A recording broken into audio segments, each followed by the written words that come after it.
Hello there, viewers. This is Traveling with Rick. Today I'm up in the Inverness chain of lakes area, more specifically the Tsala-Apopka lake chain. I believe this is Lake Spivey or Lake Spivey. It's Thursday, January 12th, I believe. I'm trying some bass fishing here, not successful, but it's kind of a windy day, but it's really nice. About 68, 70 degrees.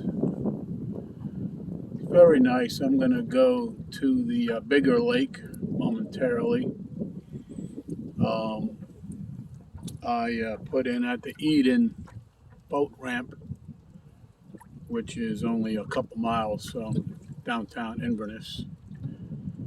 And about 5 minutes north of here, there's Lake Henderson. And I don't know if they connect, but that's another 5 or 6 chain of lakes in this area.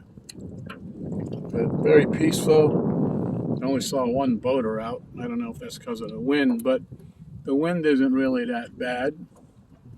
So I'm right here against the lily pads. You'd think there'd be bass under there, but they're not cooperating today. So if you like my videos, please subscribe and like. I would appreciate that very much. Thank you very much for watching, and I'll see you in the next one.